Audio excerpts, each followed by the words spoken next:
नमस्कार साथियों, आज लेके आए हैं श्री कृष्ण और गौरैया की कहानी। तो चलते हैं कहानी की ओर। कुरुक्षेत्र के युद्ध क्षेत्र को विशाल सेनाओं के आवागमन की सुविधा के लिए तैयार किया जा रहा था। उन्होंने हाथियों का इस्तेमाल पेड़ों को उखाड़ने और ज़मीन साफ करने के लिए किया। ऐसे ही एक पेड़ पर एक गौरैया अपने 4 बच्चों के साथ रहती थी। जब उस पेड़ को उखाड़ा जा रहा था तो उसका घोंसला ज़मीन पर गिर गया, लेकिन चमत्कारी रूप से उसकी संतानें अनहोनी से बच गई। लेकिन वो अभी बहुत छोटे होने के कारण उड़ने में असमर्थ थे।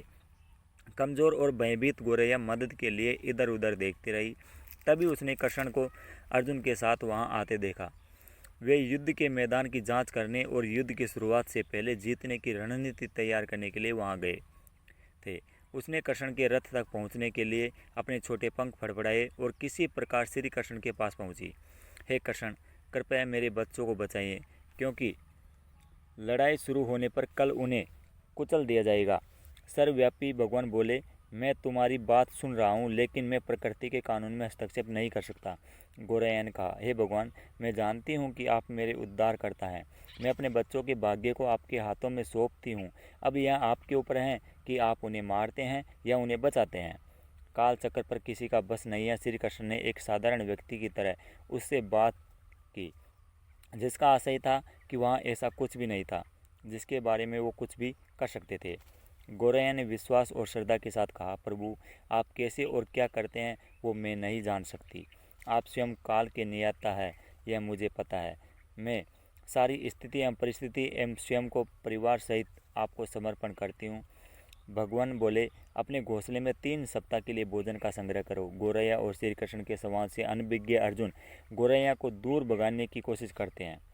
गौरैया अपने पंखों को कुछ मिनटों के लिए फुलाया और फिर अपने घोंसले में वापस चली गई। 2 दिन बाद संघ के उद्घोष से युद्ध शुरू होने की घोषणा की गई। कृष्ण ने अर्जुन से कहा कि अपने धनुष और बाण मुझे दो। अर्जुन चौंका, क्योंकि कृष्ण ने युद्ध में कोई भी हथियार नहीं उठाने की शपथ ली थी। इसके अतिरिक्त अर्जुन का मानना था कि वही सबसे अच्छा धनुर्धर है। मुझे आज्ञा दे भगवान, अर्जुन ने दृढ़ विश्वास के साथ कहा, कि मेरे तीरों के लिए कुछ भी अवैध नहीं है। चुपचाप अर्जुन से धनुष लेकर कृष्ण ने एक हाथी को निशाना बनाया, लेकिन हाथी को मार के नीचे गिराने के बजाय तीर हाथी के गले की घंटी में जा टकराया और एक चिंगारी सी उड़ गई। अर्जुन ये देखकर अपनी हंसी नहीं रोक पाए कि कृष्ण एक आसान सा निशाना चूक गए। क्या मैं प्रयास करूं? उसने स्वयं को प्रस्तुत किया। उसकी प्रतिक्रिया को नज़रअंदाज करते हुए कृष्ण ने उन्हें धनुष वापस दिया और कहा कि कोई और कार्रवाई आवश्यक नहीं है। लेकिन केशव, आपने हाथी को क्यों तीर मारा? अर्जुन ने पूछा। क्योंकि इस हाथी से उस गौरैया के आश्रय, उसके घोंसले को, जो कि एक पेड़ पर था, उसको गिरा दिया था। कौन सी गौरैया? अर्जुन ने पूछा। इसके अतिरिक्त हाथी तो अभी स्वस्थ और जीवित है, केवल घंटी ही टूटकर गिरी है। अर्जुन के सवालों को खारिज करते हुए कृष्ण ने उसे शंख फूंकने का निर्देश दिया। युद्ध शुरू हुआ। अगले 18 दिनों में कई जानें चली गई। अंत में पांडवों की जीत हुई। एक बार फिर कृष्ण अर्जुन को अपने साथ सुदूर क्षेत्र में भ्रमण करने के लिए ले गए। कई शव अभी भी वहाँ हैं जो उनके अंतिम संस्कार का इंतजार कर रहे थे। जंग का मैदान गंभीर अंगों और सिर बेजान सीढ़ियों और हाथियों से अटा पड़ा था।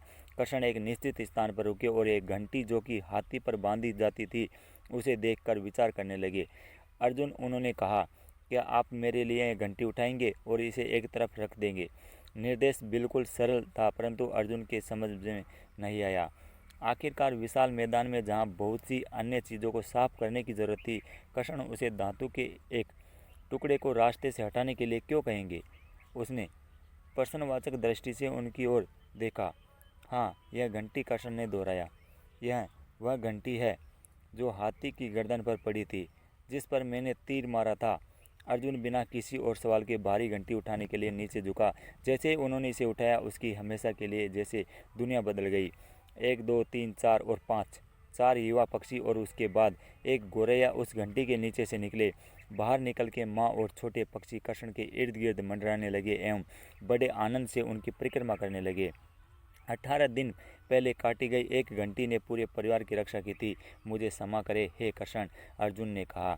आपको मानव शरीर में देखकर और सामान्य मनुष्य की तरह व्यवहार करते हुए मैं भूल गया था कि आप वास्तव में कौन हैं। दोस्तों, कहानी कैसी लगी? अच्छी लगी हो तो प्यारा सा कमेंट और वीडियो को लाइक, शेयर और चैनल को सब्सक्राइब ज़रूर कर देना। जय श्री कृष्णा।